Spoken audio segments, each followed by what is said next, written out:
last name, Phyllis. Phyllis, pronunciate your last name for me and the name of your work and your book. Yeah, my last name is Leavitt, and I have been a psychotherapist for over 30 years. And I just wrote a book called America in Therapy, a new approach to hope and healing for a nation in crisis. Wow. Yeah, I've listened to a few of your interviews. It's quite fascinating considering all the stress and the chaos and things going on in the world. And when people internalize it, it's a challenge. Now, in therapy, and I'm a graduate of USC and psychology. I studied hypnotherapy, timeline Oh, therapy, and also great. deep trance phenomena. And so I'm a licensed hypnotherapist, but I tend to do a little bit more group work with people and helping them with their diet, their lifestyle, because as you know, willpower only goes so far, right? Right, The right. ability to help the subconscious mind to accept and to move forward is a tremendous advantage for people when they realize the kind of skill set. Now, help me understand when you help a nation, talk shows like this, is there a actual therapy you can do?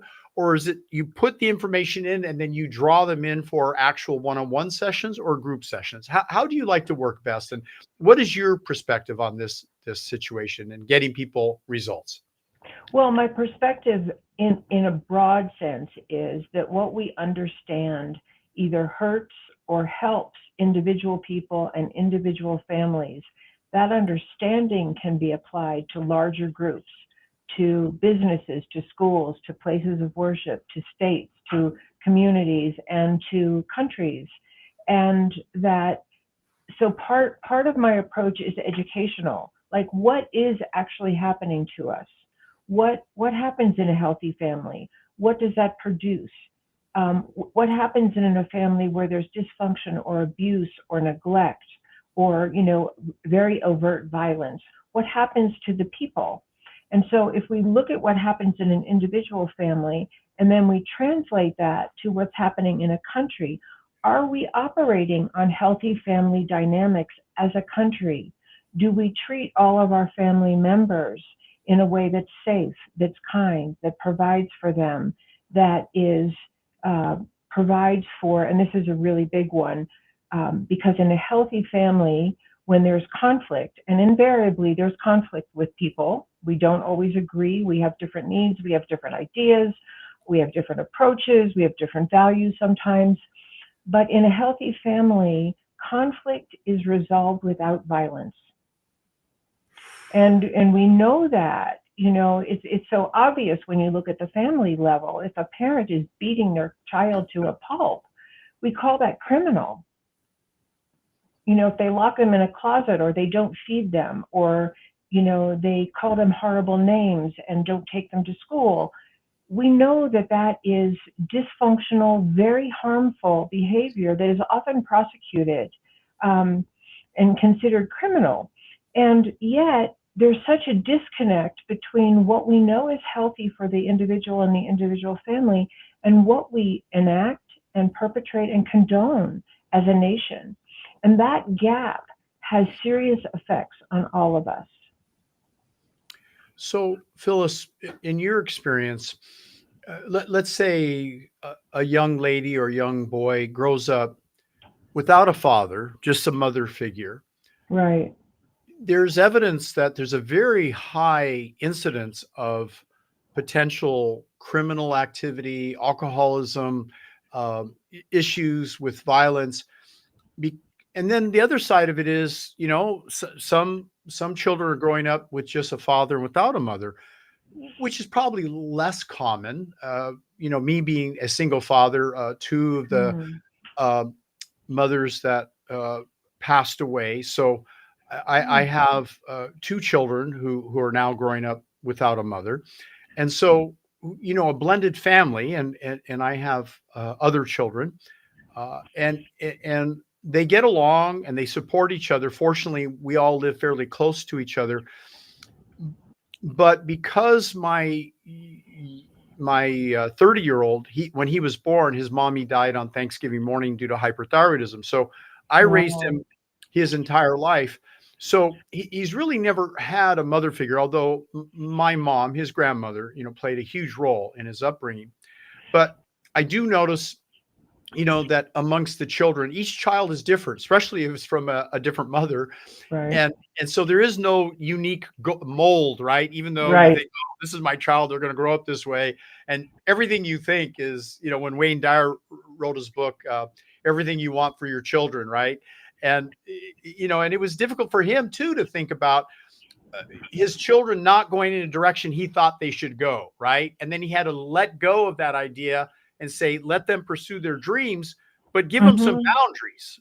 Give us Right. some ideas, because this is the key, isn't it, for families and children? Yeah, I mean, there is no one size fits all, which is what I think you're saying.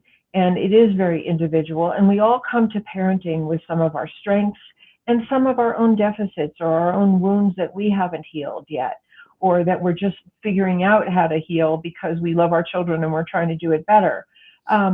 But yeah, I think the way that I look at it is, and there's many ways to approach what you're saying, because what you're saying is very complicated. But I think communication is one of the fundamentals. How do we talk to each other? How do we seek to understand each other, even if we're very different? Even if I wanted my child to grow up to be a blah blah and they decided to, roam the country and be a nomad or whatever. How do we talk to one another? Is it with respect? Is it with deep understanding? Is it with an ability to put ourselves to the side and really enter into another person's world? Or, on the other hand, do we have the ability in a nonviolent way to stand up for something that we think is right and deal with the consequences of that, as long as it's not injurious to another person? So I think I think we have to look at it on a very individual basis, but it's really, and this is what I would say for a family, let's say a family that's still living together, not where the children are grown and off on their own. But there's a concept that I heard recently that I think is a really good one as it applies to an individual family and to the family of America, or the family of a country, or the family of a large organization. And that is the concept that's called sovereign unity. And what that means is that there's an ongoing dialogue and balance between the good of the individual and the good of the whole. And one is not sacrificed to the other. And I think as a country, we have a lot to learn from that concept of sovereign unity. And it's a very dynamic concept. It's not something you can put in a box and say, this is what people have to do. It's really, it depends on a dialogue and respect, and being able to tolerate our own distress when we have it without acting out on others or acting in on ourselves. Yeah, there's a book out there, The 5-Second Rule. And I once talked to a Mm. gentleman, Mr. Wolf out of Canada, and he said, you don't have 5 seconds when someone has pushed your buttons before you react. You really only have 3 seconds. So they talk about counting downward: 3, I've got this; 2, I'm relaxed; 1, I'm going to Mhm. handle this in a positive sense.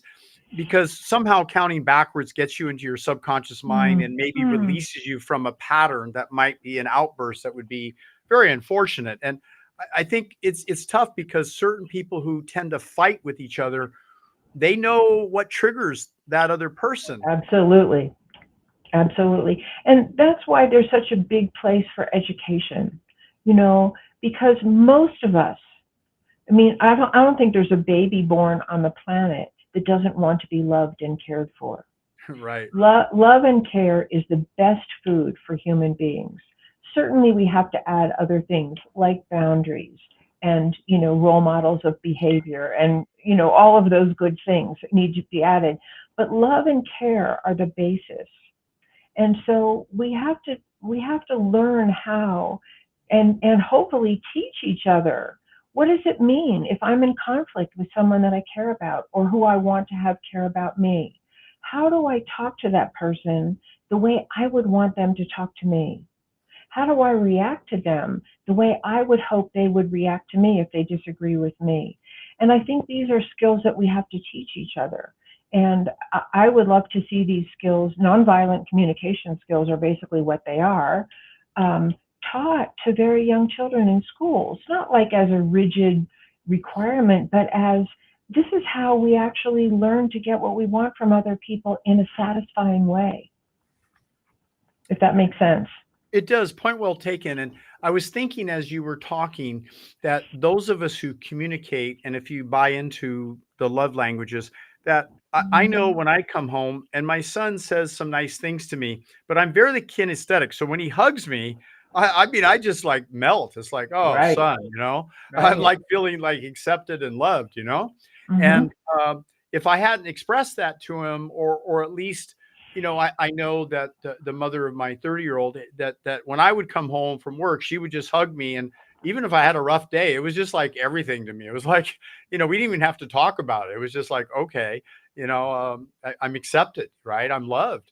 And then acts of service. Those of us who are in a chaotic, very busy world, it's great when someone can make the dinner for the family, or do the Right. laundry, or do some of the chores, whatever that might be, because that's highly appreciated, particularly in entrepreneurial families. And then I think Mm-hmm. about, Mm-hmm. those who are visual, they want a gift, they want to dress up, they want to look sharp and clean, and everything they see, they're talking in terms of fast words and pace and visual. So don't we need to take into account those love languages when we're communicating with our family? Oh, absolutely. And these are things that's so wonderful that these books are written and people have this language now in their vocabulary to even talk about the love languages. Because it's so true that we have different ways that we like to receive love and that we like to give love, and they're not always the same between people. But what I love about what you're saying is it really speaks to, we want to be loved, and that those kinds of concepts teach us very specific ways that we can express love that really are meaningful to other people. One thing that I want to say that I learned, I'm married for the second time, and one of the things that I learned very early on in my marriage was that it was just as important to me to have my love be received as it was to give my love. And I think that's also something that, we can make common knowledge, like how beautiful it is when someone really appreciates the love that you give them, whether it's a gift or a hug or whatever. Um, so I just wanted to emphasize that, because I think we're all very loving human beings. Not only do we want to love, but we want to do we want to be loved, but we want to love. Um, I was standing in line behind a little baby the other day in the grocery store, and he was just looking at me very intently. And so I just started smiling and talking to him very kind of animatedly, and he just lit up. He lit up with being received in love, and he was giving it back.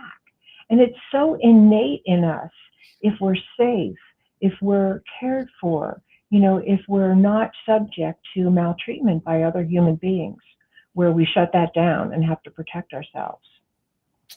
Yeah, I'm blessed with 4 grandchildren and 5 grown children.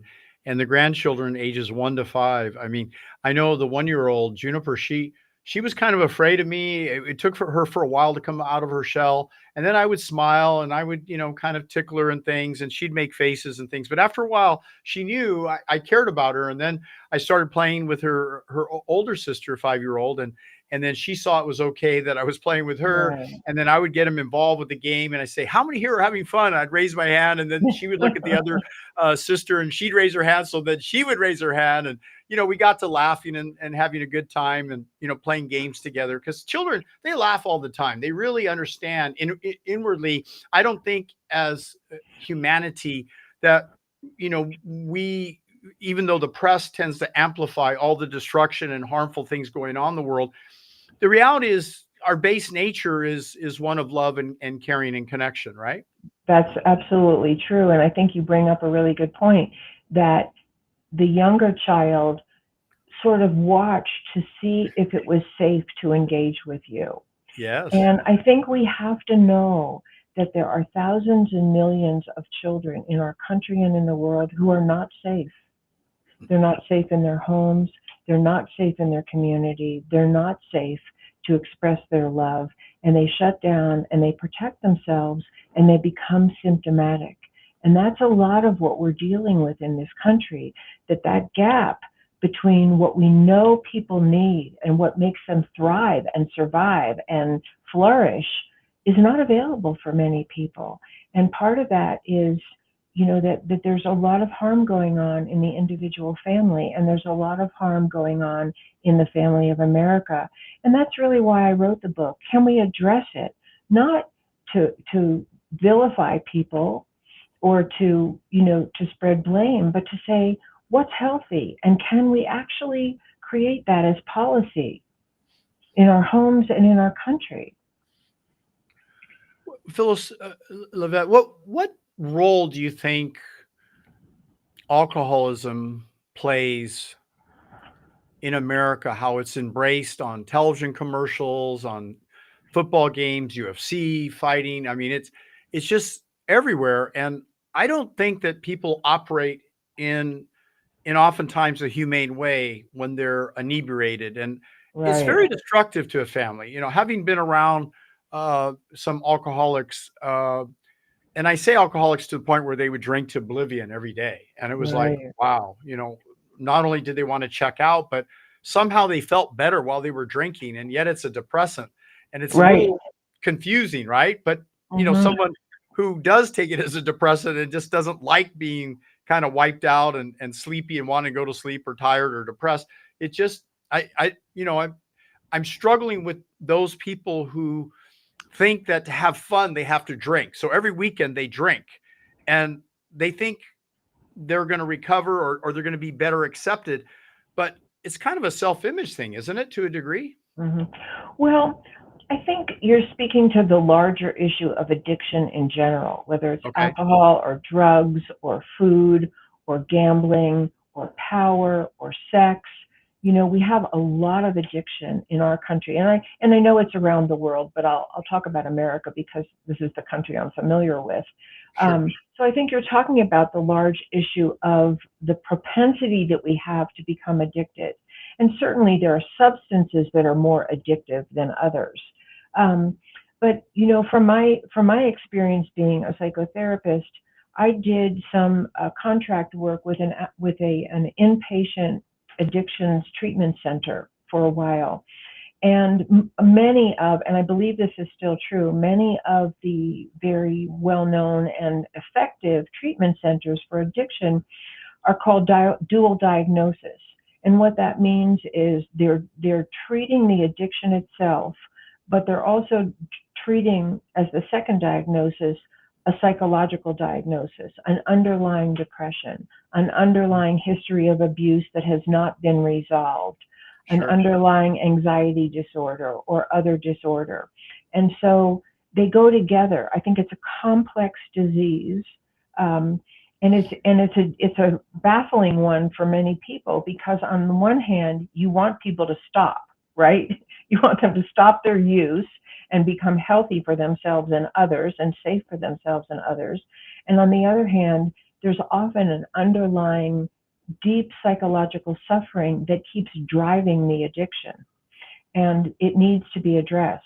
And so if you don't mind, if I just zoom out to America every once in a while, what I Sure. want to say is the family of America helping people feel safe and loved and valued and cared for, so that they're not suffering from such underlying malaise, whether it's depression or anxiety or discrimination or poverty. Um, I just read an article in the New York Times, and I think it said that 1 in 4 children in New York, and I don't know, I think it was New York City, is now on the poverty level. 1 in 4. 1 in 4. Wow. It was horrifying. 1 in 4 women today have either been raped or had attempted rape. These statistics are horrifying, and I don't know if the average person knows that. I just read that today. Um, and the effects of untreated abuse or neglect or discrimination or poverty are massive. So alcoholism, and not this isn't true for everybody, or drug addiction or gambling addiction or some other kind of addiction to power or sex or pornography or whatever it is often the tip of a bigger iceberg. And so if we really want to treat that for the individual and on a collective level, I think we have to look at some of the contributing factors that contribute to the other part of the diagnosis, which is the psychological part. Does that make sense? It does. And Phyllis, I had two psychiatrists as friends, one Patricia in New York and another Dr. Susie Shooter here in Southern California. And I know Patricia would do something she called regression therapy. It was very similar Mm-hmm. to what we call timeline therapy. And it would Okay. be kind of to go back into your past to where the first incident occurred. And it's believed that many of these incidences, as you're alluding to, occur in children where they don't have the resources and someone lashes out in violence and then they get angry, they get sad, they get hurt, and they go through all these emotional turmoil without the skills to understand what's going on. And Right. so these feelings, they pop up in gestalt, they pop up again in the German belief that it happened again and again, then it escalates, and someday it could blow up into some tragic outcome of mass tragedy, or just this person is carrying this heavy weight and they need to learn, particularly potentially with the qualified therapist, to go back into that past. We say a day before the event occurred, to not be associated, to be disassociated, then float up above the clouds, the stars, looking down. So the event is so small that it becomes something that you can begin to first let go of anger, then sadness, then hurt and worry and anxiety and jealousy. And you do them in sequence, but it's quite amazing that when you fill that void of anger with love and or contribution or happiness, you can just see literally a smile come up over their face while you're doing the therapy. And as they enter back in the room, only so fast as they're letting go of the anger that had troubled them from the beginning and replacing that with love and connection. So in the hypnotic state or subconscious level, we're able to talk and communicate to their subconscious level and potentially let these people let go of a lifetime of pain and suffering and hurt. And that might be the root cause of anger and addictions and, Absolutely. alcoholism, and right. And Absolutely. I mean, absolutely. I mean, I am not familiar with any really great therapy, and there may be some that doesn't look into the past and the past right. conditioning and the formative experiences. And in my mind, for all the years that I've been a therapist and the work that I've done myself in my own childhood, it's essential. Because otherwise, I think we're a mystery to ourselves. When someone's a rager, they didn't get born a rager. Something happened that filled them with rage that they can't control, or they don't know how to control, or they don't even want to control because it's so pressing. It's like that time bomb is exploding. And so, and I will really affirm what you're saying. There's many approaches in therapy that go back to your childhood or your early conditioning experiences. There's many great approaches. EMDR is a fabulous approach that I learned and did a lot of in my practice. But whatever approach you take to dealing with what happened to that, what we call that inner child, I have never worked with one person who did that work, who contacted the conditioning that was harmful to them in the past and worked through it and released some of that feeling, released some of the anger, released some of the pain in order to let go of some of it and replace it with more positive beliefs and feelings about themselves. I have never worked with one person who became more angry or more violent. Exactly the opposite I have always seen. They become more loving, more understanding, more patient, more kind to themselves, more, a better friend or a better parent or a better boss or a better coworker. Because when we are filled with that love, when we get to restore our essential selves, which are basically loving and kind, we want to share that with other people. And that's just the way I think human beings are wired. I would agree with you, Phyllis, and it's really interesting when you look around the world and you see people talking about the blue zones, and the longest lived, happiest people have purpose in their life, and they stay Mm. connected with friends, and they really go out of their way to Mm-hmm. find more purpose and meaning in life. And oftentimes it could be, as we talk about the ghetto or some very war-torn areas, it's tragic because, these people perceive a different reality. And it's often said that the most successful people come out of a wealthy zip code, if you will. They're living near or by people who are very successful and live by a different code than, say, the inner city does. And eat or be eaten. I mean, it's quite a different situation when you're an entrepreneur and you're looking to contribute and you're looking to help other people to be happy and well. And in my case, in my book, Stop Aging Now, I teach what's called the 7 secrets to look and feel great forever. And one of the most important ones of all is pretty much embracing the power of the mind. And how do you direct the subconscious mind? So most people are foreign or unclear about communication with the subconscious mind. Can you enlighten us a Right. little bit about that? Right. Well, I think you're right. And I think many people have not had the opportunity to even understand that they have a subconscious mind. They're just in survival mode or reaction mode.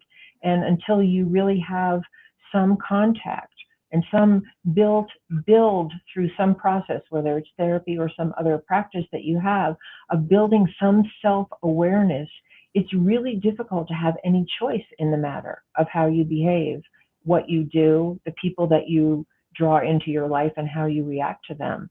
So that's part of what we address in therapy. But by making some of the principles of how we treat one another well, if we could adopt some of those, or as we adopt some of those on a broader perspective in our communities, in our homes, in our places of worship, in our businesses, and in our country, hopefully the result will be that we will relieve some of the suffering that people have had to heal from. And that's the whole point. The whole point of therapy, one whole point of therapy, is to heal the suffering that we've been acting out our whole life. And the other is that we don't pass it on. So right now we're passing on a lot of suffering to a lot of people. Oh, I'm not sure if I'm still on, so can you Yeah, let me know? you are. Oh, And okay. I would agree with you that, we have to, I think, as a culture, evolve, I guess we'll say, to Yeah, a place, right, where it's no longer acceptable to have these negative, aggressive outbursts and consequences. The problem is, even like you alluded to at the governmental level as well. I mean, when we're talking about therapy in America, based on your book, uh, there are so many things that need to change. And it maybe starts in that's the right. political arena, but it also starts at the ground roots level, because, we're really needing to protect ourselves as a nation, because there are obviously warring nations and there's situations of poverty. And when Right. people, it gets worse when an ecology or an economy starts to decline, in for whatever reason, in that particular, areas of the world. So how do we help these cultures and raise above that level? I mean, you look at war torn situations where some very horrific things happen when people were treated very badly, right? Yes. And that backlash. So, we have to be careful now about what's going on in the world, and particularly in America. Well, I think we have to start with ourselves, because that's where all good healing begins, right? I can't heal you if I haven't embodied something in myself that's actually healthy and has good communication skills and has respect and care for other human beings. How am I going to communicate any of that to you if I don't embody some of that myself? But that being said, what I want to say is that today, and this is my belief, and I talk about this a lot in my book, which I saw the question. My book is called America in Therapy. And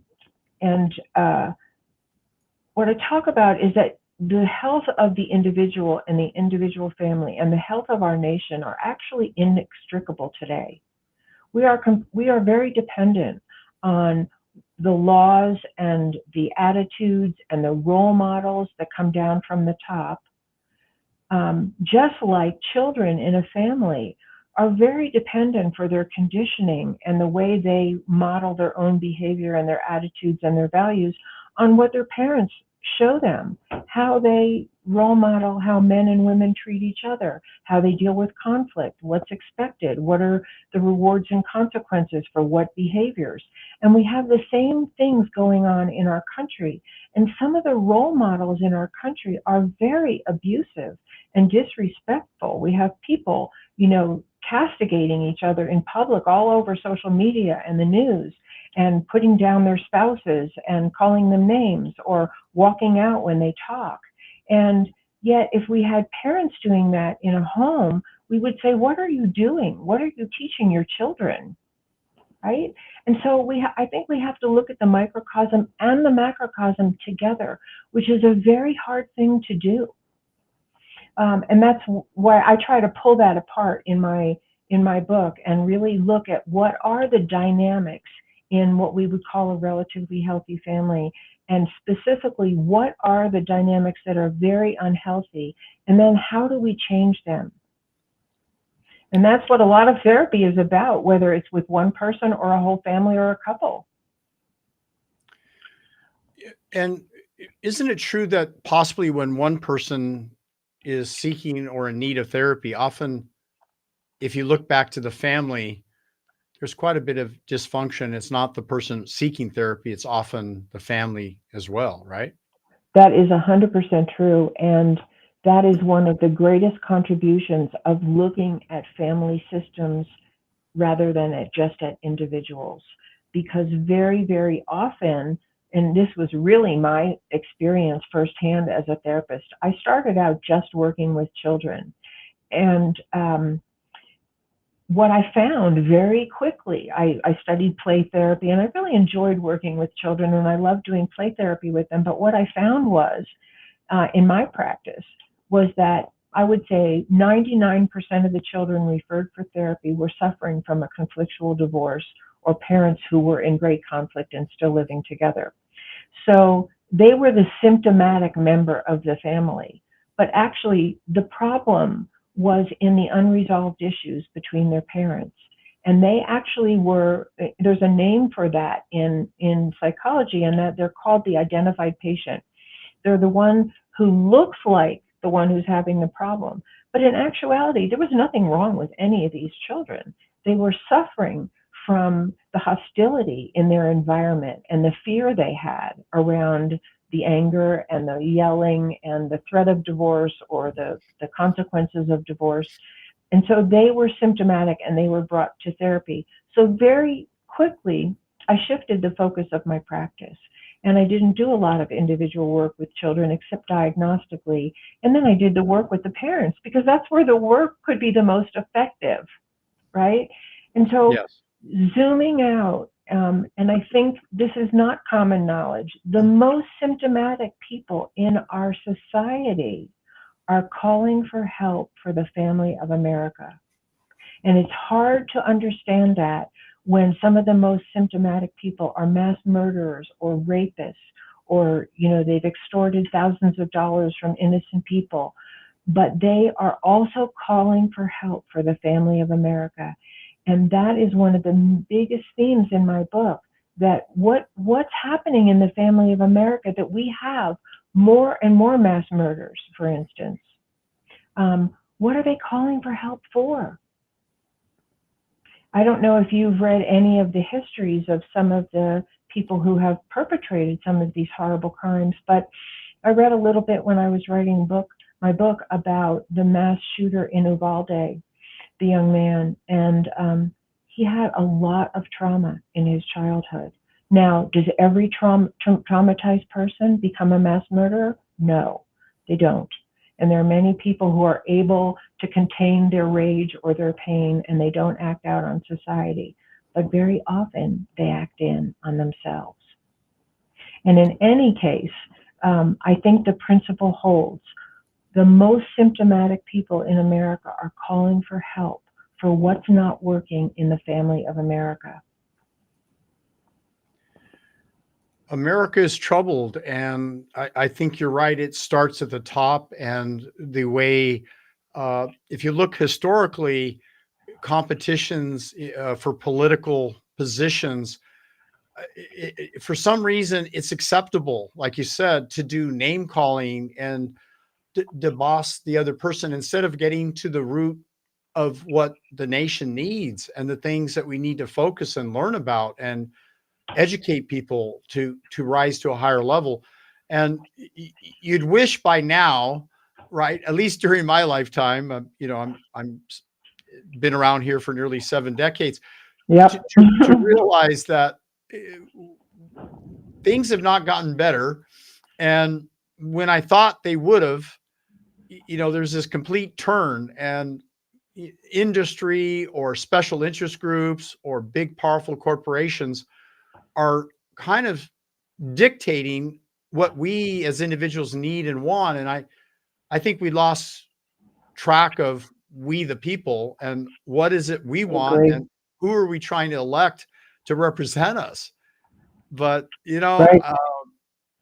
I've personally refrained from politics because it just seems like a cycle that until people have an outcry and a different person steps up, or a group, when you have a two-party system, it's very difficult for anyone to step in Yeah. and change these agendas. Well, one of the things that I love about the world of psychology and bringing that lens to looking at what's going on in America is that psychology, by its very nature, is nonpartisan. When a couple comes to therapy, the therapist is not invested in having one person beat the other person or, just set the other person straight. Sometimes people need to contain their behavior and they need to get that reflection.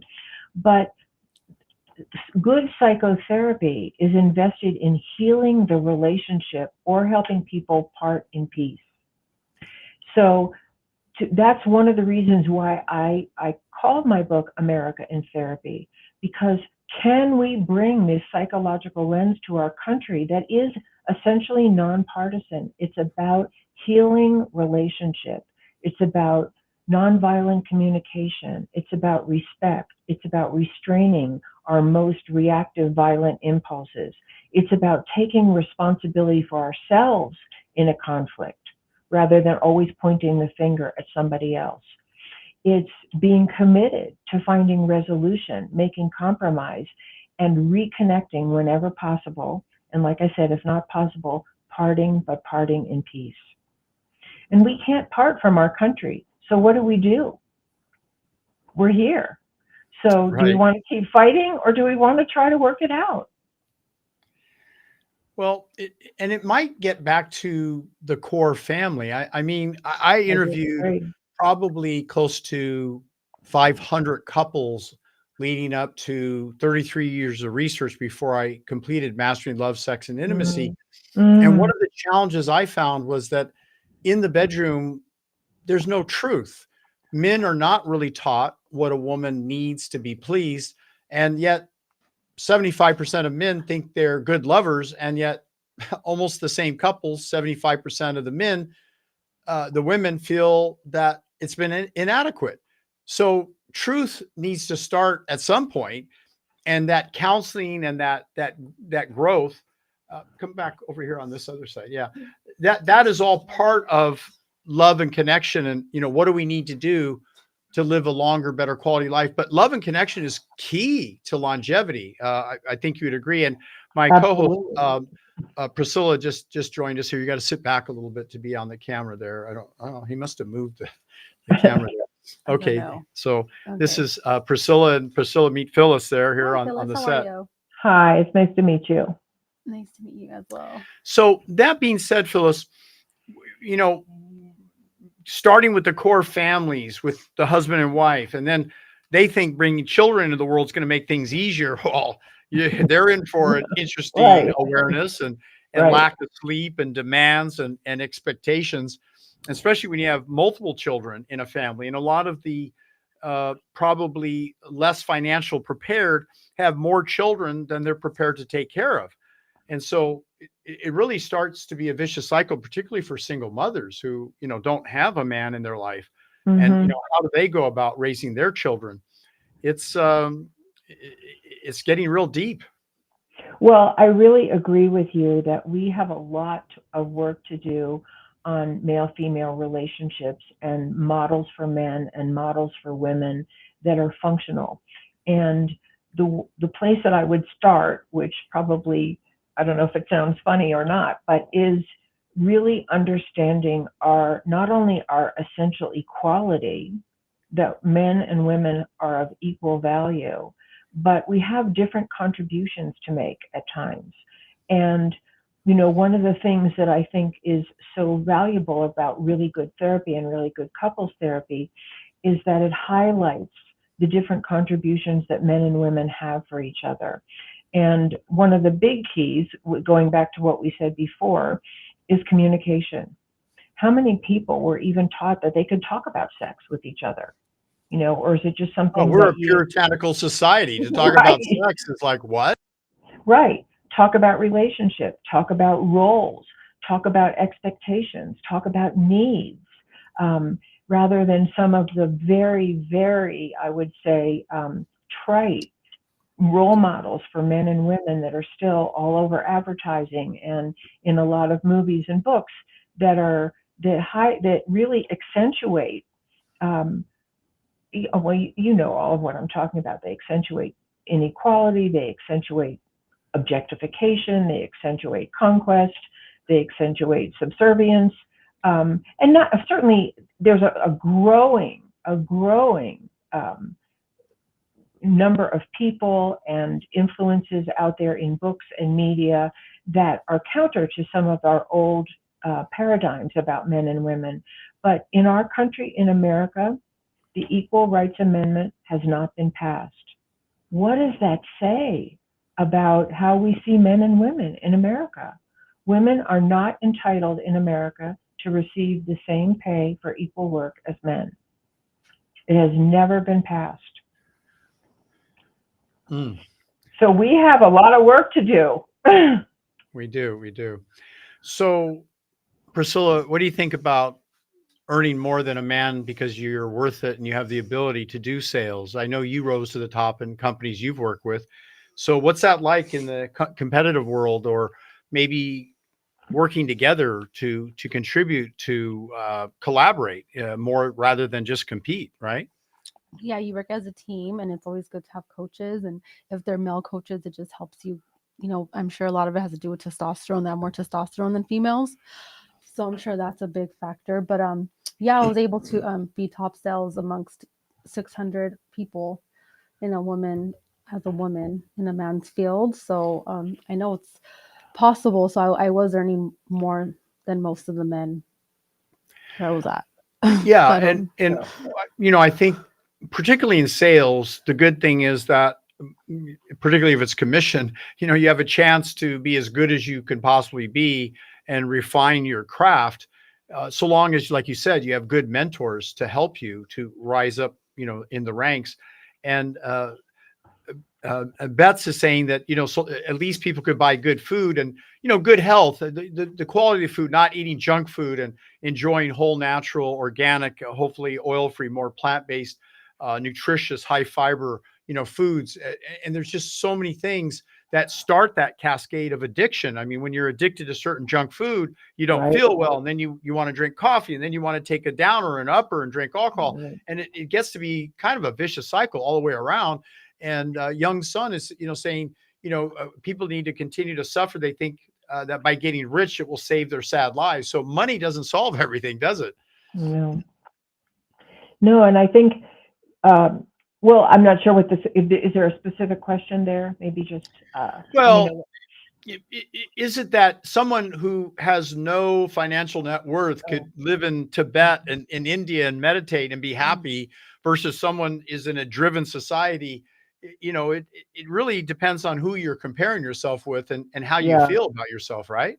Yeah. Well, I guess I would say this, that I think, many women today are very successful, and that's wonderful. And it certainly gives power to the feminine voice in our society, which I think is very much needed. But there are many, many, many people who have no opportunity. And I was just reading some statistics before we went on, and one of the things that I read is 31% of women in America have experienced discrimination in the workplace as women, for being women, for promotions, for pay. And so we have wonderful, stellar people like yourself who have, by your hard work and your skill and your expertise, have risen to the top. And we have many people who are so caught in the web of poverty and discrimination that they don't have the opportunity that other people have. And as a family, if we look at the family of America, what do we want to do about that? Because when people are held down, when there's no door that's open for them, they become symptomatic. People cannot be hurt by systems and other people without becoming symptomatic. They bring their stress, their anger, their frustration, their depression home to their children. What happens to their children?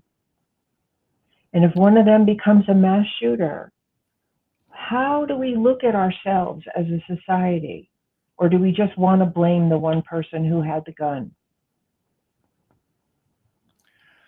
Yeah, it's tragic that there's a certain degree of power with holding a gun or a weapon, or now women Right. are fighting in the UFC, and they're learning self-defense, and it's almost acceptable to see a woman, beat up another woman. It's a little shocking to me from my generation, but then you respect their skill and their ability, and you don't at this stage see, women fighting men yet in the ring per se, because obviously there's this big difference in hormones, but women compete now using hormones. So some of these women are as big or bigger than men.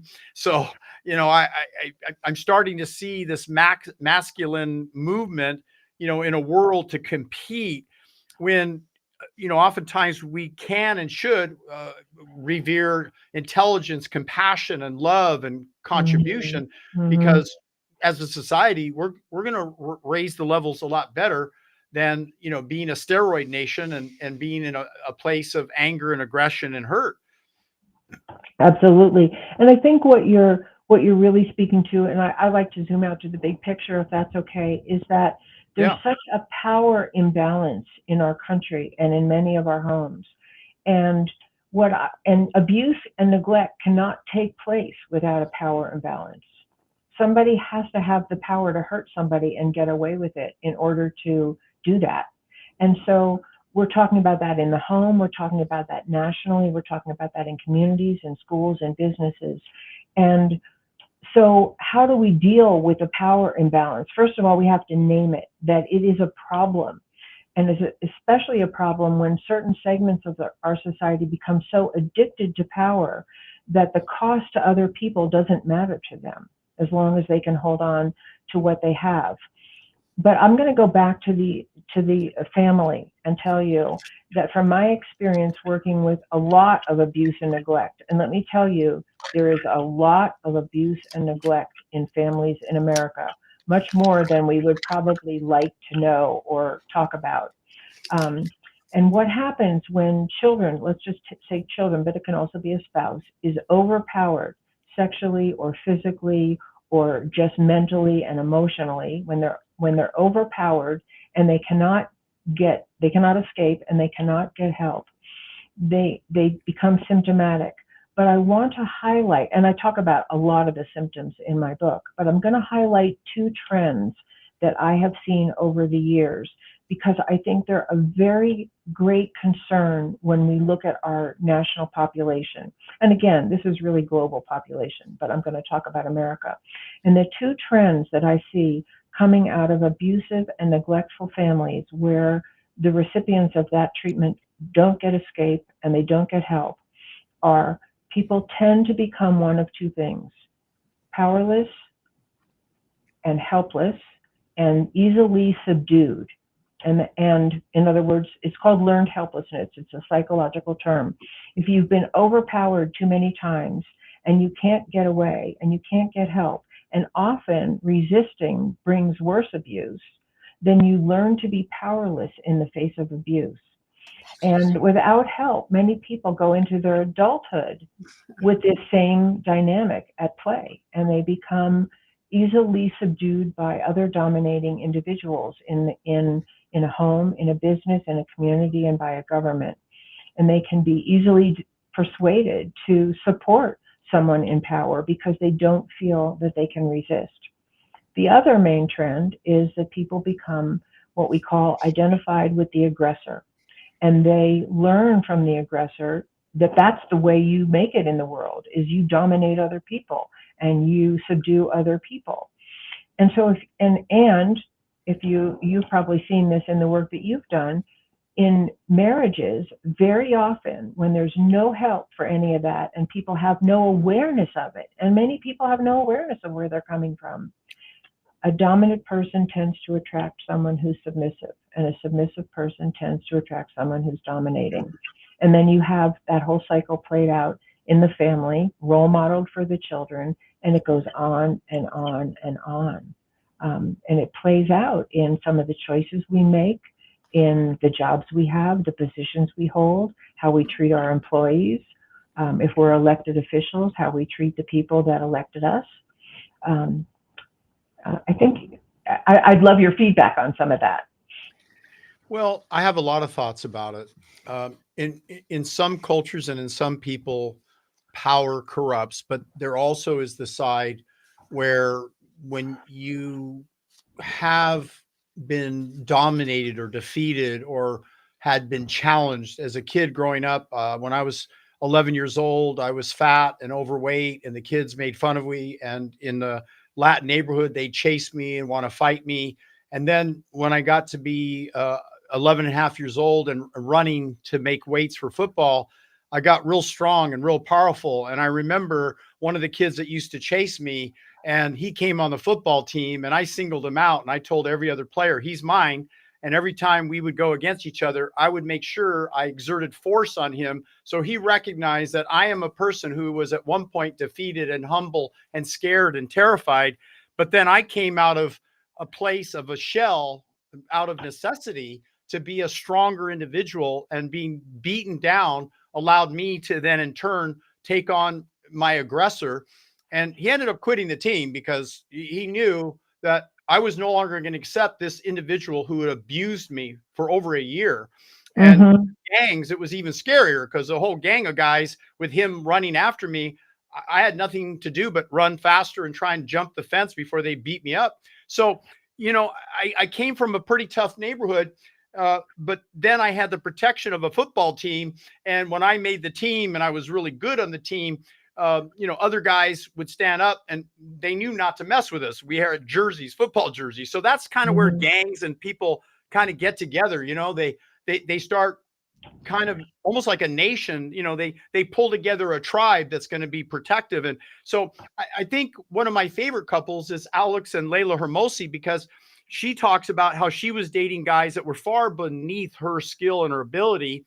And she was bored with them and not interested. And Alex, he's this alpha male. And likewise, he couldn't handle women who just really couldn't stand up or do the work necessary. Because, he talks about, you could be addicted to porn. You could be an alcoholic. You could be a drug addict. You could be a lot of things, but so long as you put in the effort, you make those calls, you do the sales, you do whatever is necessary in your trade, you can still rise up, which is kind of a unique way of thinking. Because from psychology, Dr. Fraser at USC once said, hey, your actions predict your thoughts. So you can convince someone they should do something, but their actions, if they don't match, they're going to default to their behavior, right?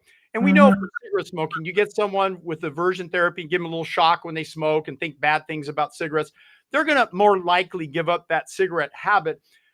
You can't really do that so well with food, but you can introduce them to healthy food. And after about 6 weeks, their taste bud change and they go, oh, I actually feel better. And I can enjoy eating these foods, even though the first week is miserable. They're like, where's the sugar? Where's the oil? Where's the salt? So I think it's a societal thing. And now that I see leadership coming from people like Alex and Layla, who say that, those who work together are more likely to stay together. And the reality is they went from about $5 million a year 5 years ago when I met them. They're making $200 million a year. And what are they doing? They're training other entrepreneurs to be successful. And then they're trying to help to acquire them to bolster them up to a higher level. To me, that's the highest noble level of America, of what it was founded on, not to expect welfare, to help people at a time when sure they need help, they're hurt, they're harmed, or they don't have a significant other to raise their child.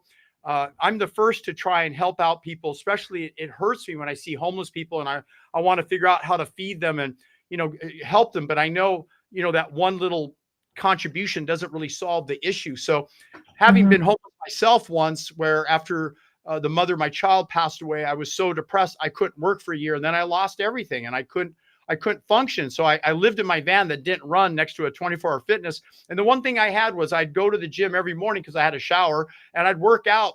And, and unfortunately I'd kind of rummage for food and get some fruits or vegetables or bread, which was pretty inexpensive. And, I couldn't afford the meats and dairy and stuff. I didn't want to eat it anyway. I decided to become plant-based vegan anyway.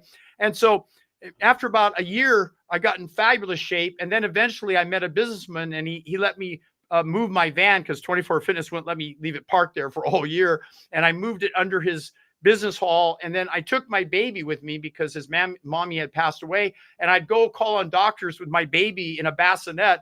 And, they all remember me from that. I didn't just give up and, roll over. I was like, hey, I'm going to get out there and figure out how to rise above this. So eventually, I got to a place where I'm able to help and contribute. So my heart goes out to people in pain, who are homeless, who are struggling. But the one thing and advice I have is keep your mind and body clear, free of alcohol, free of drugs, because your likelihood of recovery is far better if you're of sound mind and body and spirit. And seek out a tribe like ours that understands what they're going through, but, and accepts them for where they're at. That's the other thing. You get this arrogance about wealthy people, and I have none of that, because I've given away all my money to my kids and family and friends, and everything I have to give, but it somehow comes back. I don't get it, but this world of see you at the top, and if you give enough people what Zig Ziglar once said, enough people what they want, give them, eventually you'll get what you want.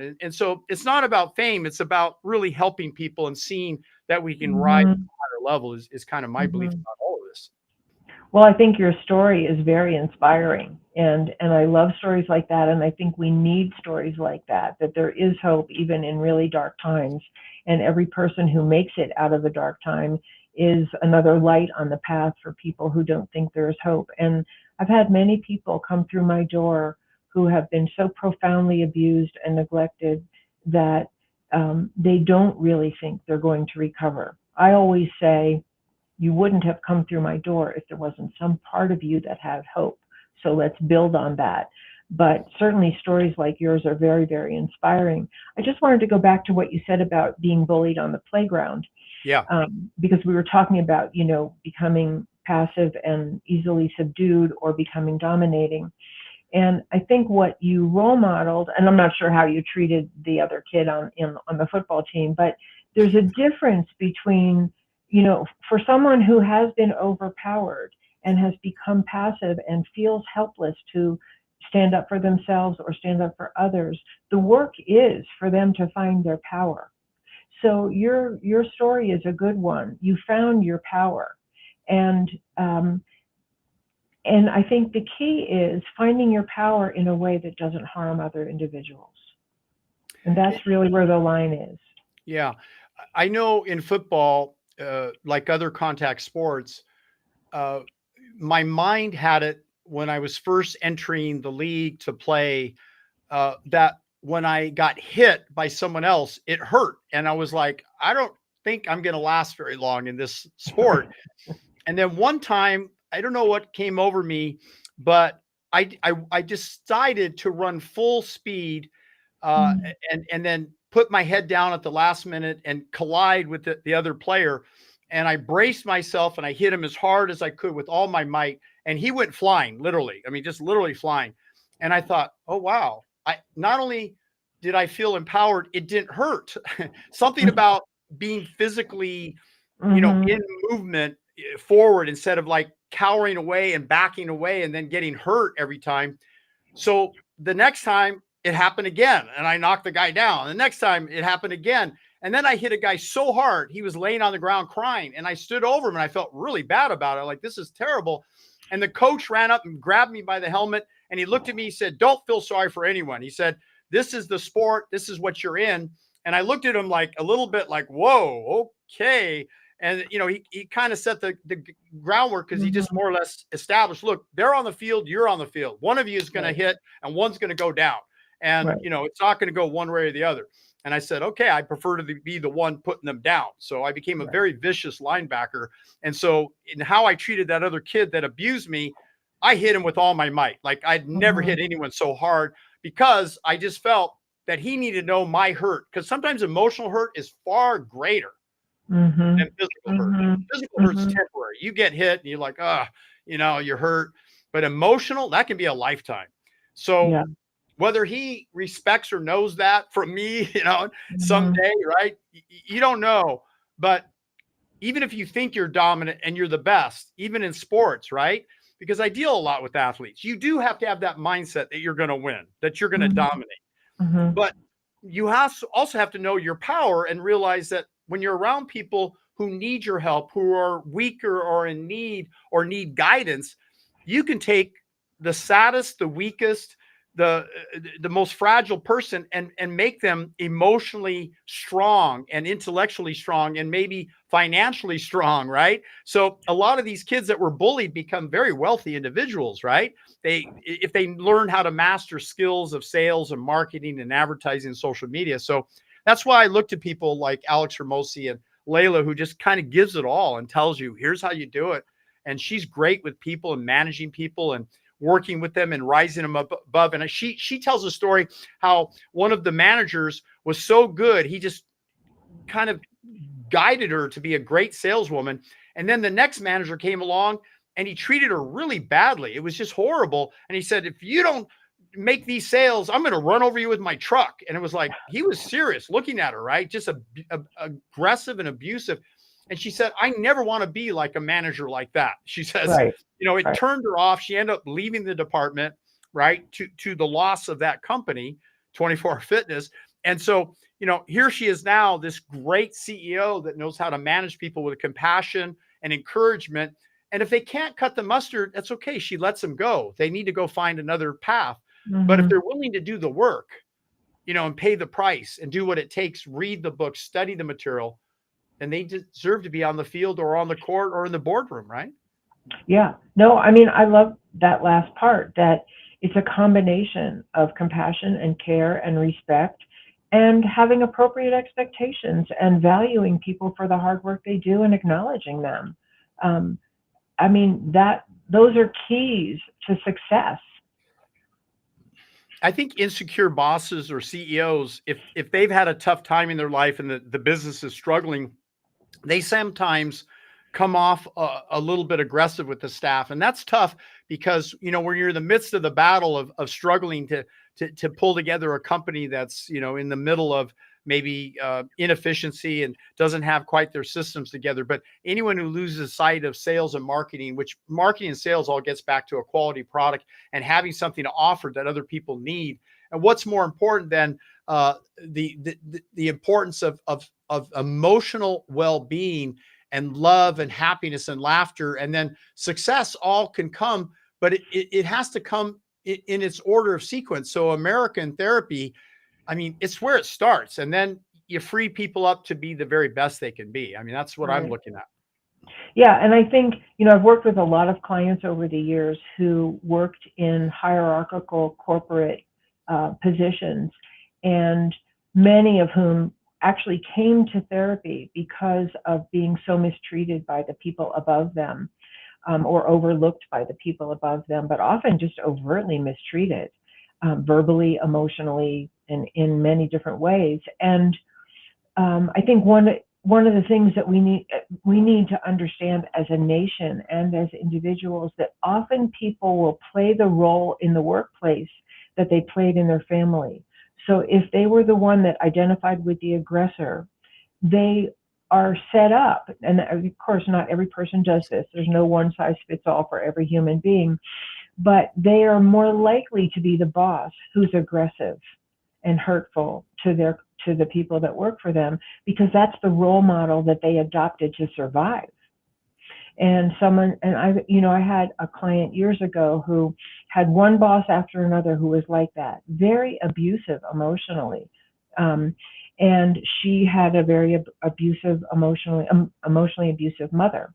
And her work was to learn to stand up for herself and to not be afraid to have a voice and not be afraid to say certain things were unacceptable. And she left a couple of jobs until she found work with someone who didn't treat her that way.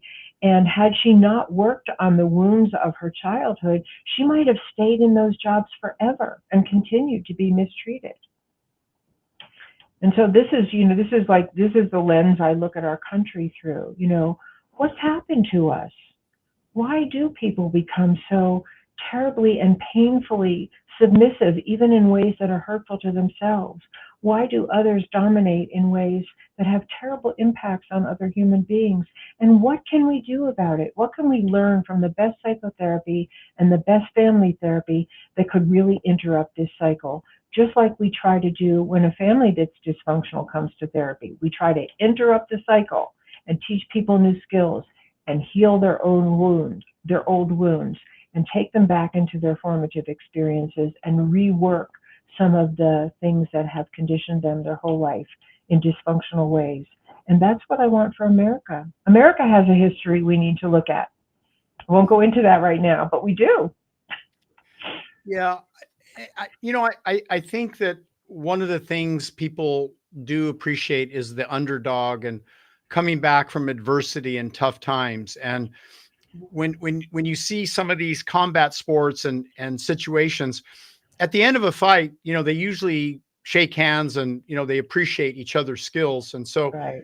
there's a place where you exert your physicality, and there's a place where you accept the emotion that you're not always going to win. It's how many times you get up after you've been beaten or Right. lost. And Right. I think that some people need to be careful of not letting themselves fall into secondary gain, where it's easier to give up than to own up to that maybe you didn't succeed the way your mom or dad expected, or even you yourself or society expected, because people this generation thinking, hey, in a year I'm going to become a millionaire doing AI and social media and things. And the reality is, like Alex says, it takes 10 years of rolling up your sleeves and working, putting in those hours and that effort and doing your very best. And then out of nowhere, it seems like, oh, wow, things are getting a little easier. They're getting a little better. Things are starting to develop.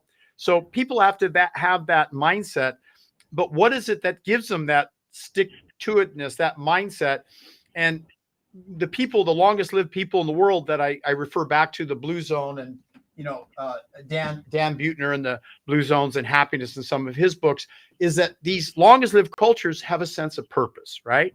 So in your purpose, you're out there educating America about the challenges that we face, and we really have to rethink. And it's that voice that comes forth when I normally don't watch social media, but I'm starting to study it, because we're starting to put our short messages on as many channels as possible. And I see in some of these places where a man is beating a woman and it's acceptable. And it's Right. I think, wow, where in the world is it acceptable? And no one's standing up for that person. Just like when that bully used to chase me every day after school. I mean, no one stood up for me. And then one day I turned and decided I'm going to take him on. But, not everyone, particularly a woman, has that ability, regardless of how strong they are. And so, things need to be enacted. And those people who are causing the problem or the aggressor need therapy. They need serious therapy. And I think it stems too from jealousy and inadequacy, not just in the bedroom, but throughout their mindset and their culture, right? Because no woman is in any way below a man in the bedroom. Every man is inferior to a woman. I mean, it's just the given biology.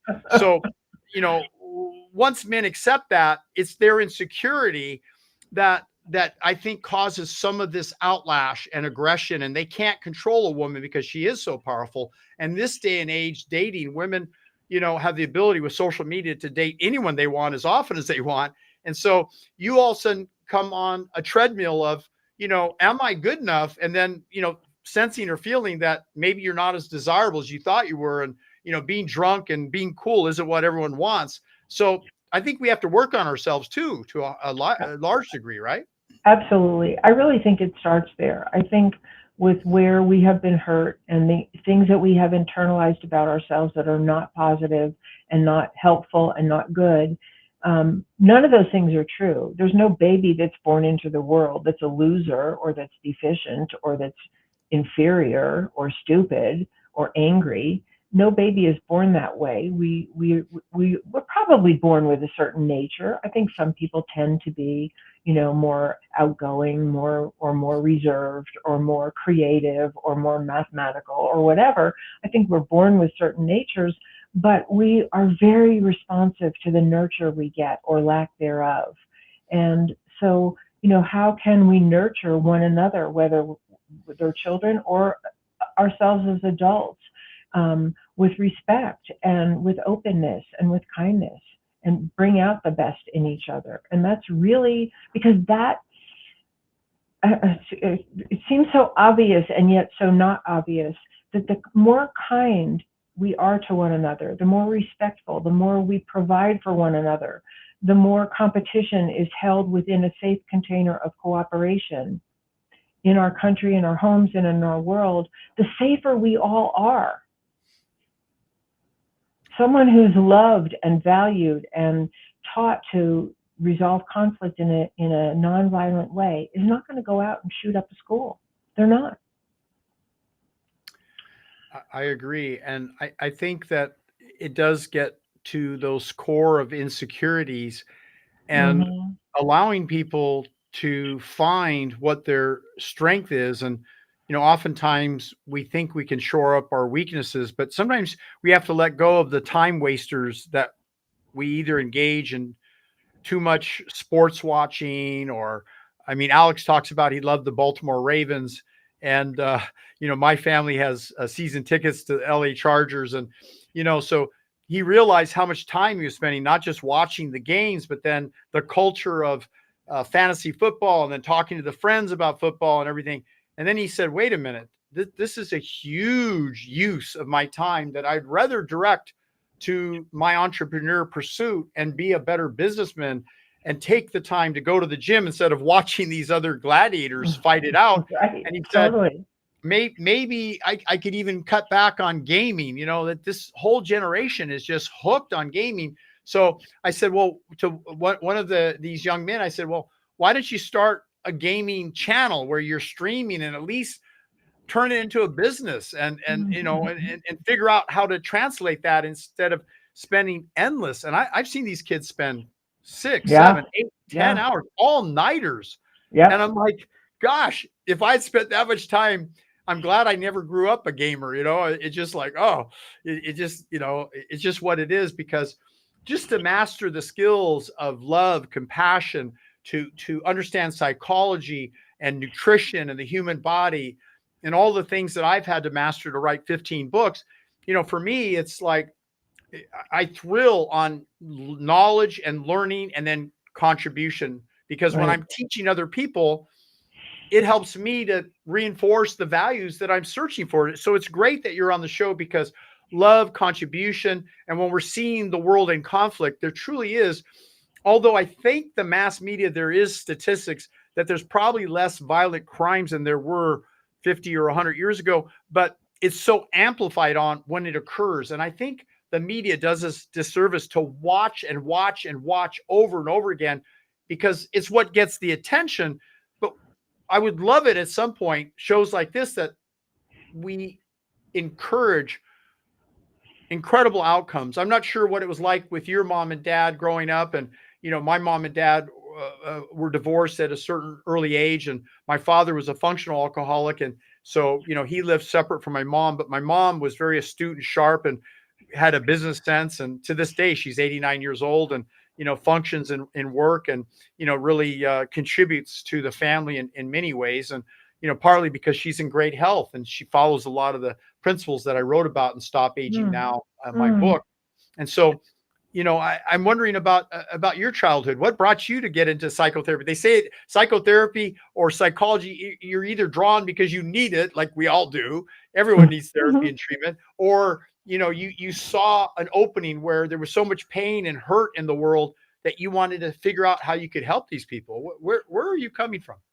Yeah, where I'm coming from is I did have trauma in my childhood. I had sexual abuse in my childhood, and I had buried it all. And I had no idea why I had such anxiety and depression and fears. I had a lot of fears as a child, and I sort of compensated by being a very, very good student. And that was sort of how I made my way through life. And when I have 3 children, and when they were very small, it all kind of, the memories started to emerge, and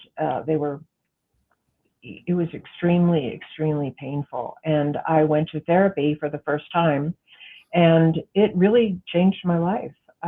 Really I had help to process things that I didn't know how to handle or understand on my own.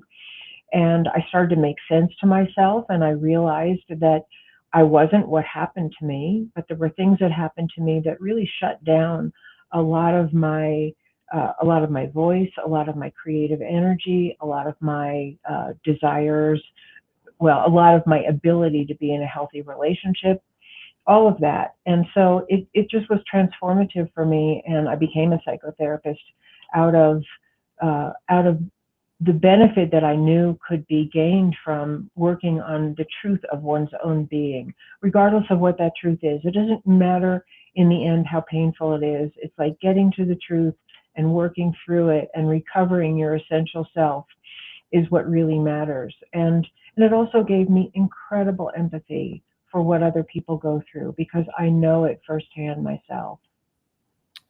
Wow, very powerful story. And I think that one of the things that we have to put out to the audience is that we all have experiences in life that sometimes are very heavy, and we're not prepared or have the resources to handle those thoughts or emotions. And an open conversation like this, where we're both somewhat vulnerable and talking about some pretty Mm-hmm. serious things that have happened in our lives, uh, you know, I think that the one thing that we all face, and that is the reality of the finality of one's life. And what are you doing on a daily basis to make a difference? Whether it Mm-hmm. be in your own life, or with your family, or with your society and your group. And I decided to do a course that I did years ago. I was with Anthony Robbins doing life mastery, Mm. and I helped to train and guide tens of thousands of people to Wow. get to a higher level of health and nutrition and well-being. And so Beautiful. later, I launched into a program that I would title called Forever Young Event.com. And having worked with Tony and seeing him Mm. inspire literally so many people, that he's now has, I believe it's over 100 companies doing over $7.7 billion. And, I think that why he's so famous is because he's addressing the issue of emotional pain. And I remember we did this practice where the men got on stage, including myself, and we took our shirts off, and the women sat according to net worth in the audience, and they were to vote who was the best, not just best body, but the best act, if you will. So you either had to dance, sing, or come up with something creative. And it's funny because 3 years in a row, I won that competition against Oh, 700 wow. other men. And then Wow. Tony finally said, you can't be on stage anymore. You're a ringer, and it's not fair to the other competitors. And so, it was kind of fun because I always liked to lift weights. My dad got me a set of weights when I was 12 years old, and it gave me confidence when that kid was beating me up. Every time I was lifting, I was just thinking I'm getting stronger and stronger every day, till one day I broke 2 world records, curl and press, and the Guinness World Wow. Record for curls. And even though I'm now at an age that you think I still couldn't compete, but there's very few people can compete with me at a level of strength and endurance. So even though people make fun, well, you're a plant-based, vegetarian, vegan, whatever, how could you possibly keep up with a meat eater? I love conquering keto, paleo, carnivore guys, just thrashing them. They have no chance. So it's kind of that nature. But just to give back to the groups that are, I think, you know, uh, male egos are very fragile, right? And so it's very easy to switch roles the way Tony made us do, and then have women come up and have to propose to us saying they have a nice car, a nice home, and try and get a date with us. So he gave us this complete role reversal, and we got this whole sense of competition, amongst the sexes, and Wow. and Wow. what is that about? And it was kind of a real unique experience to put yourself in the role of acting like you were kind of like the woman, had to have a nice body Right. and have a good, act or Wow. song That's or something. amazing. I Yeah. love that. That's amazing. Well, you have quite a career. Well, I met Tony Robbins at a time that was really important for me, but then I went on before that because I was very overweight and I struggled with obesity as a young man and high blood pressure, and had a stroke when I was only 21 years old. So I think that, I understand what it's like to come back from tough times, and whether it be physical or emotional. And having been very fat, if you see that blue picture of me in the middle trying to hold my stomach, and Mm, the picture next to it 6 months later, mm, having dropped wow. about 50 pounds, and I've kept it off all the years. Then I got quite muscular over the years, lifting weights and understanding sports and performance. And so, for me, I Mm. you I could only be as good as your weakest link, and don't be afraid to fail in sports or business, because at some point, you're going to come back from that, and you're going to learn to be stronger and better. And I think failure is the one thing that most people fear. And they say, well, I'm going to lose weight, but how long are you going to allow yourself to do that? Are you going to do it in a natural way by selecting healthy foods, or are you going to do it by starving yourself, which is unnatural, and you're not going to be able to sustain that? So what I decided to do is reenact these courses like I did in the Bay Area. And it's called as I mentioned, the foreveryoungevent.com. mm, And mm. people can scan that, about once every 2 months. I do an event coming up March 9th and 10th at my home in Costa Mesa. And people will virtually stream in. And we're going to talk about subconscious mind and training and timeline therapy. And we're inviting guests like yourself and others to join us and kind of contribute to the group, because every Wednesday we get together like this. I'm going on 2 years. And Wow. I think you can appreciate that if you have a value of freedom, giving up a certain time zone of your day every day for 2 years is the same commitment I made to break 2 world records. I trained every day for years to get to the place where I could rival or exceed other men of much stronger, greater capability. So some of this really gets back to, can we motivate the audience at the subconscious level and then translate that to the conscious level, how they can start really applying, even if they've been abused, misled, not taking care of, their parents were alcoholics, they were failures in business. Well, who doesn't have a family like that? I mean, it's very rare to find the father knows best from the 1950s, the perfect mom and dad and family, right?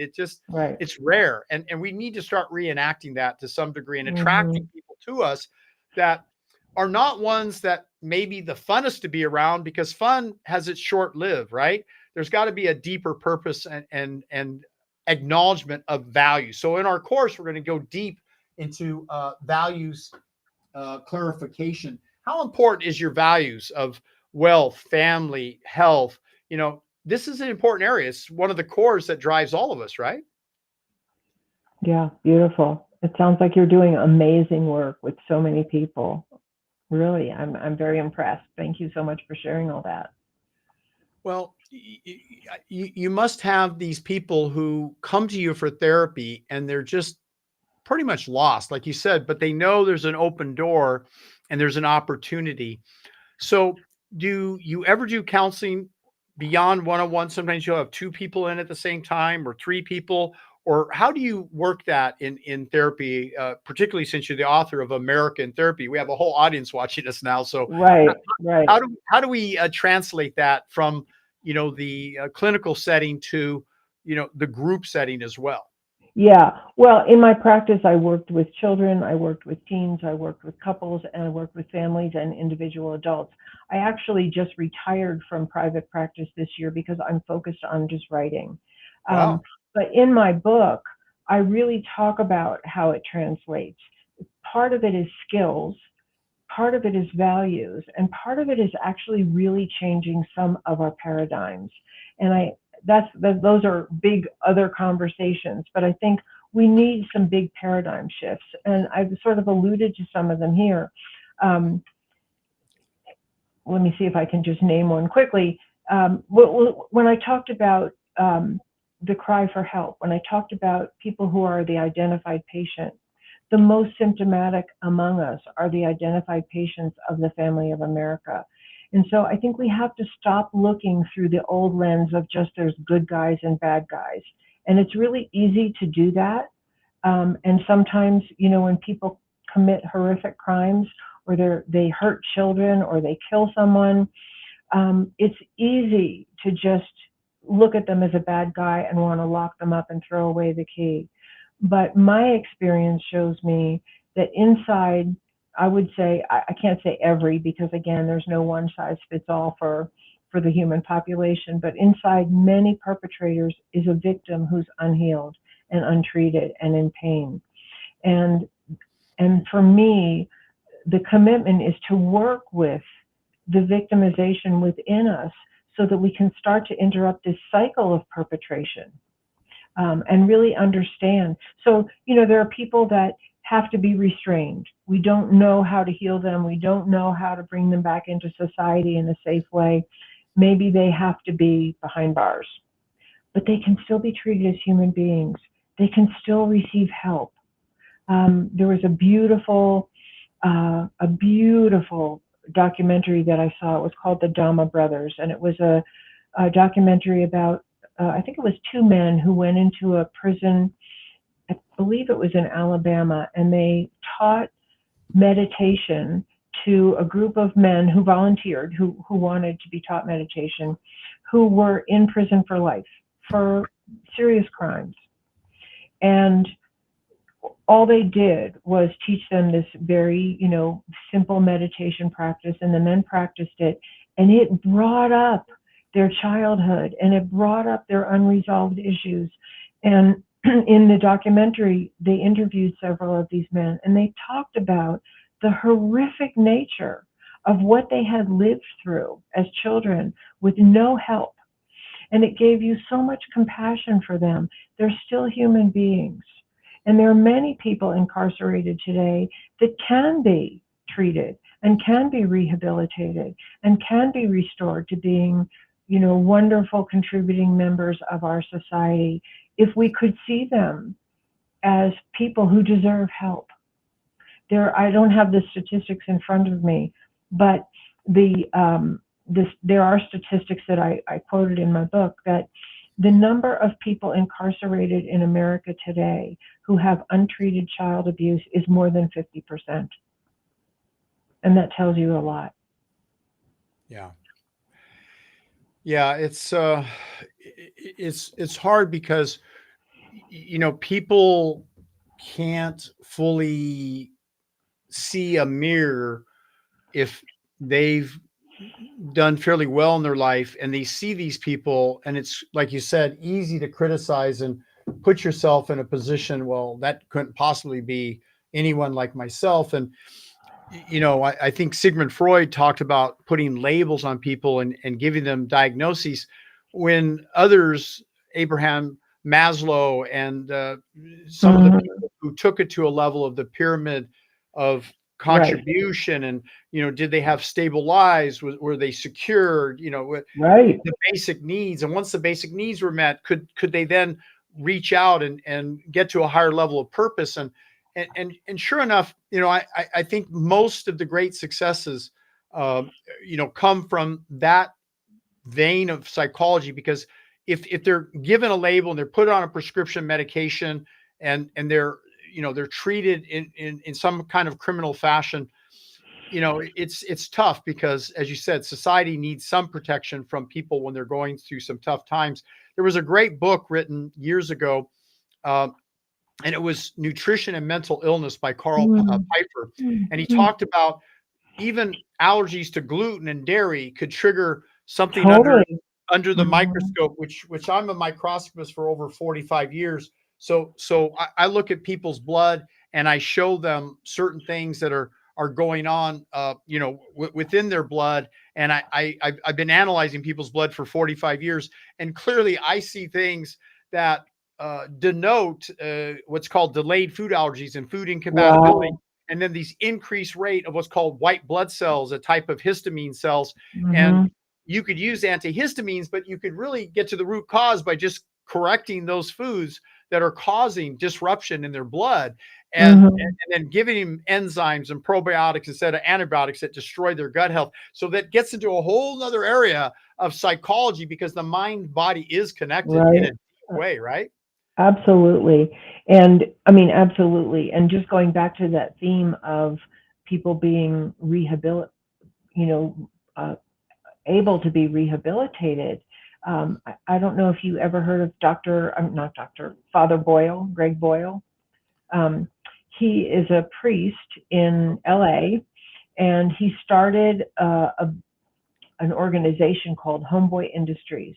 And he just started out as a young priest riding his bike through some of the worst neighborhoods in LA and doing his ministry with gang members. And he ended up creating this whole organization that is for gang members who want to turn their lives around. And some of them are people who have committed terrible crimes and served time in prison. Um, but the bottom line is he loves them, and he sees the person inside them, the person who was hurt, the person who hurt others, and he loves them anyway. And he offers, the organization offers jobs, it offers therapy, it offers family services, it offers addiction help, and he's written some amazing books.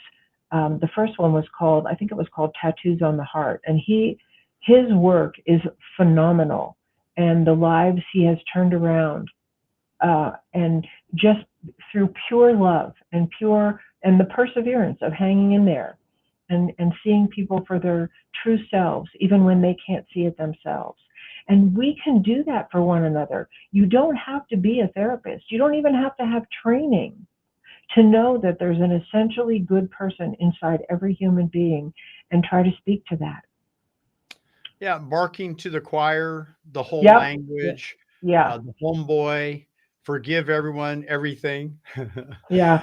Yeah, that takes a very high spirit to turn the cheek and forgive. I get that, and it's really interesting because my experience with being homeless for a while, and losing everything, and not just going to a place where I didn't have any money, but I was upside down by a quarter million. So to be in a place where it was almost impossible to overcome the odds, but somehow, I just kind of resurfaced and did what I needed to do in serving other people and finding a way, and was able to rebuild and rekindle my biggest losses. And so when I did sustain losses later in life, and even losing some loved ones, I look back to the women in my life and what an important role. I truly would have never had any concept that I had any degree of capability, whether it be in business or as a public speaker or a radio talk show host, and now a podcaster. So for myself, I've kind of come full circle, but I look back to the most important people in my lives. And like you mentioned, this Catholic priest who is in the hood, and he's teaching people, giving them strength and spirit. Um, as I said, there were some women in my life that when I was down, they still loved me. It was like, wow, okay, I think I'll go to battle again today. I'll Right. make my efforts and what I have to do. And even when I went stretches where I had no one in my life, but just myself and my baby, and what do you do except you got to get up and you got to do it. And at some point people will see your tenacity and and something will come forth that is your purpose. But again, I want to reemphasize, whatever you can do to hang out with sober people, to be around people Yeah. who are moving in a correct direction, because if you surround yourself with Right. partiers and people who are just not in a mindset of rebuilding their life, the worst thing you can do is keep setting yourself back And even though I know you want to drown yourself in alcohol or drugs or chemicals, the truth is you have to rise above that. And that's where maybe therapy comes in. I find hormonal therapy, it's usually a sign of low adrenal function. I created this incredible product called Adrenal DMG, and it solved my addiction to overeating and food. Mm, And then, mm. it's helped many alcoholics to reduce their dependency and their cravings. And so as you deal with the emotional and the physical spirit hormonally, and you deal with their pain and help them to let go and feel forgiven and accepted, and like you said, bring love, then I think you have the makings of therapy in America that can be successful instead of a losing battle. Yeah, I mean, I was going to ask you earlier, because you really do have a remarkable story, and I was going to ask you earlier if you had some supportive people along the way, and it sounds like you did, and I think that makes all the difference. There are studies that show that if a person has even suffered severe trauma, if they have one person who sees them and believes in them and supports them and helps them, they have a much better chance of recovering their life than if they have no one. And that's kind of the bottom line for us. Can we be that for each other? Can we just be that for each other? Yeah, I remember when the mother of my son, who's now 30, after she passed away, and the family did not want to take me in and then just pass him off to be a babysitter, me go off and work. And so I had to learn a very tough thing, and I called on home after home to find a room to rent. And when they found out I had a little baby, an infant, less than a month or two, 3 months old, Mm, it was tough because no one would let me rent the room. They just absolutely would not. And I wow. finally called on the last home in Huntington Beach on Bolsa Chica Avenue over there. And a beautiful blonde came to the door, and I said, "Hey, I would like to rent your room." She says, "Fine." And I looked at the room. She goes, told me the amount. I said, "Good." And I said, "But I have something to tell you." And she looked at me, she says, "What, are you some kind of weirdo? Are you strange?" And I said, "No, I have a baby, and my baby's got to live with me because his mommy passed away." And she took me in. She Yeah, she let me take the room, and she was there when no one else was. yeah. And it turned out she was a private dancer. She was a stripper, and she made a lot of money. She didn't drink. She was vegetarian, and later, her and I fell in love, which was pretty crazy. And Wow. of all my relationships, all my kids said, "Wow, she was absolutely Tammy. She was the best." And she was a very quiet person, very deep thinker, and into psychology, and very kinesthetic. So she didn't talk too much, but when she would hold me, I was like, geez, I just felt loved. And so we Mm, raised my little guy, for the first, 5 years when it was the toughest time. And, later we went our ways for various reasons. But, I always had a place in my heart for women who, do whatever it takes to earn a living. And she was smart enough to not get into alcohol and drugs, in that particular profession. And so she did very well. She could travel all over and made a lot of money. And, later I think she got involved with the psychology profession of some type, some kind of healing profession. But you know, uh, people can't be judged by their beginning. You that's start out right. with what you got, and hopefully someone, like you said, will be there for you. And Hmm. that's been the truth. My first wife, when she was with me, she just had a bookkeeping accounting background. I had no clue about what business was, and she could handle the things that I didn't understand. But I would go out, and I didn't mind doing sales and working. And so, like I said, I met later Shauna, who came into my life and helped me wrote one of my best books, Grow Young and Slim. And she had this incredible business background. She understood websites, and she had a Mormon background, and she was with me for a number of years. And so, I got to tell you, there's no way I could have at least accomplished any degree of ability unless it was, I'll just point blank say, the women in my life, because the Yeah, children were the challenge. Because taking care of children, they need someone stable in their yeah, life, whether it be two people ideally. But in my case, it worked out. And so being single again, the passing of the mother of my 15-year-old, I'm a person who remains optimistic and open. And I just know that if I'm prepared myself to accept love and be someone who can love others, then, things will come together in its own. Right.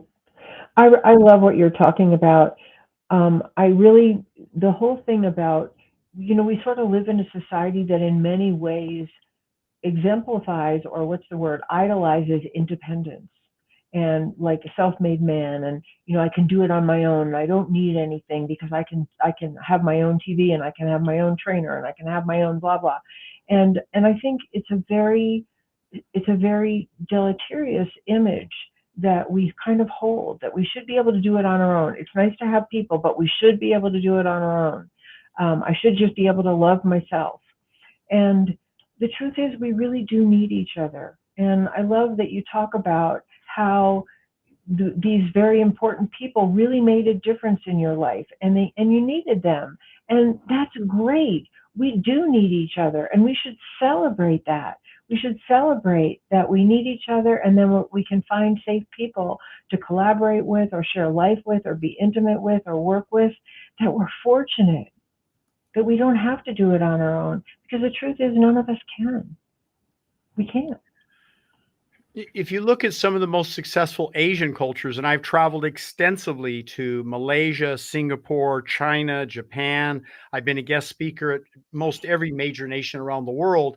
And there's one thing that I notice is they revere the seniors in the family and the nucleus, unlike in America where we try and break Mhm. out and go out as young as we possibly can.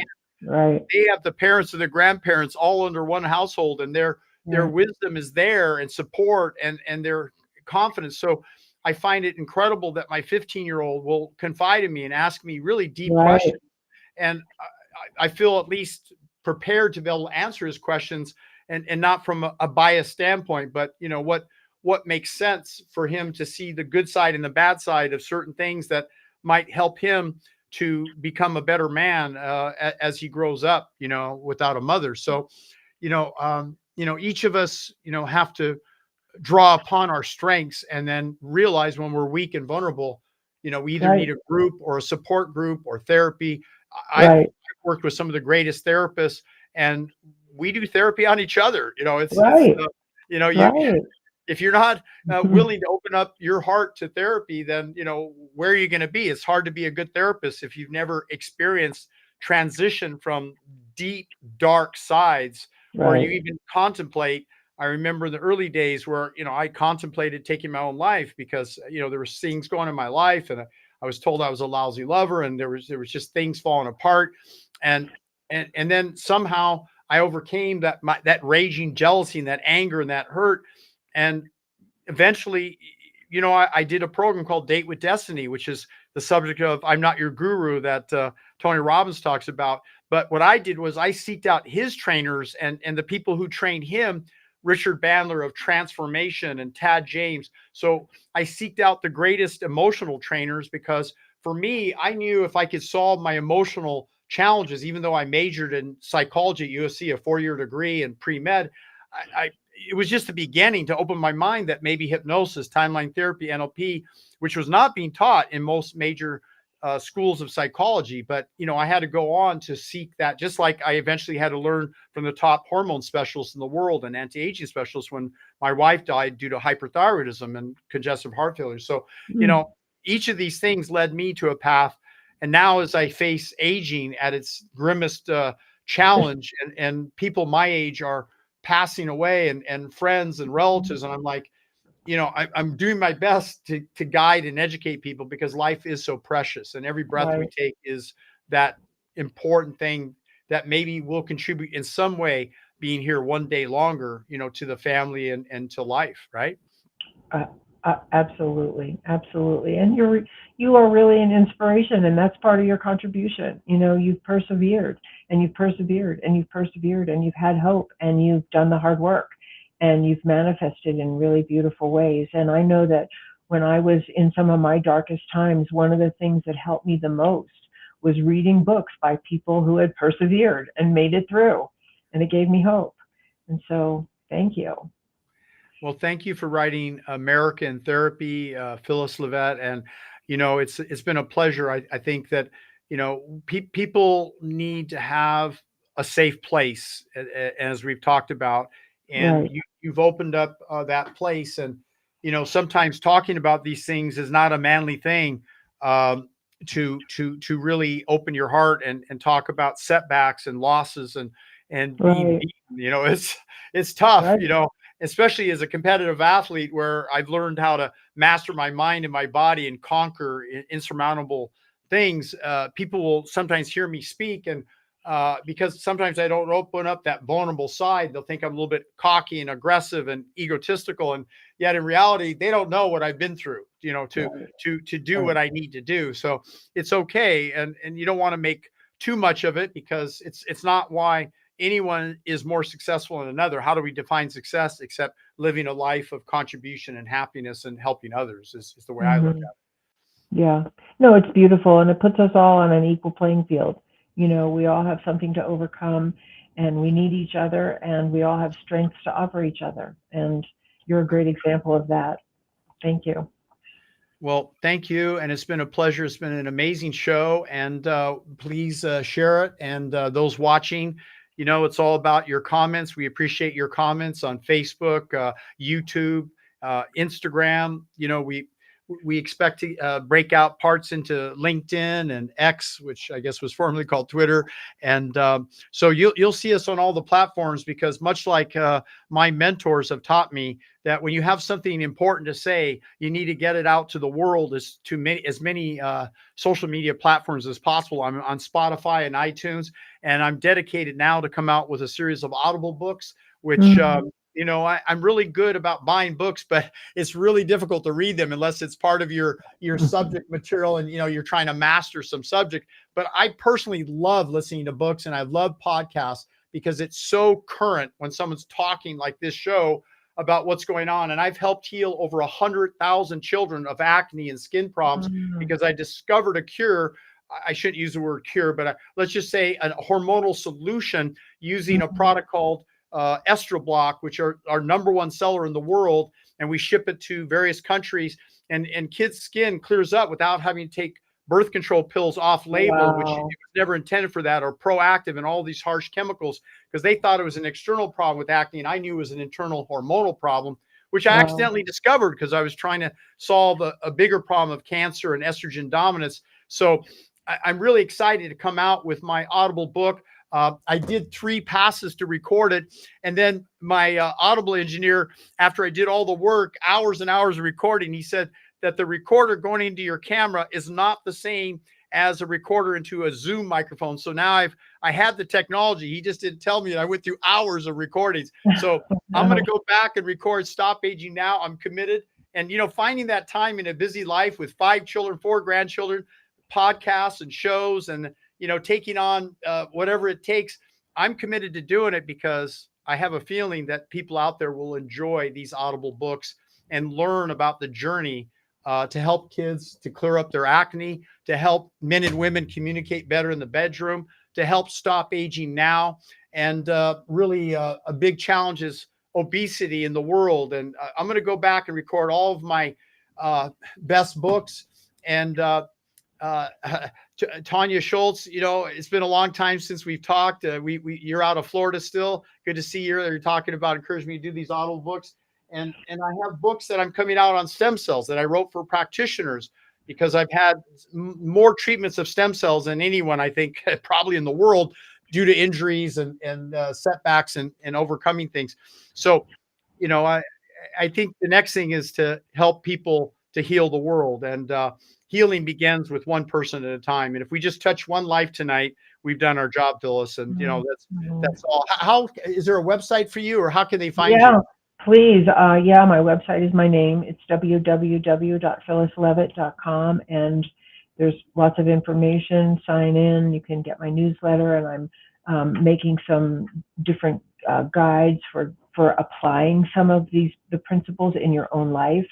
Um, so yeah, please visit my website. I'm on Facebook. I'm on LinkedIn, Twitter, Instagram. I have articles on Substack. Yeah, I'm really like you, I'm really committed to making a contribution for all of us. And so I would love to talk to anyone who's interested in getting more information, or my book is available on any of the major booksellers sites. So America in Therapy, a new approach to hope and healing for a nation in crisis. Beautiful. Well, thanks everyone. You've all been troopers here for the long format, and we're, like I said, I'm committed to dividing the pearls and the gems that you've shared with us, Phyllis, and really helping those people out there to realize that there are people that do care and do love them, regardless of if they're an addict, a stripper, a wealthy person, an abused person, someone who is just surviving out there. It's all about pulling yourself together with the right tribe, and finding the people that really care and support you when you're up and when you're down, because you're not always going to be Totally. up, are you? Absolutely. Beautifully said. Thank you so Good. much for having me as a guest on your show. I really appreciate it. Thank Well, you. we'll have to revisit you as you continue your work. Thanks, Well, Phyllis. I would Be love well. that. Thank you so much. Take care. Okay. Bye bye. Bye.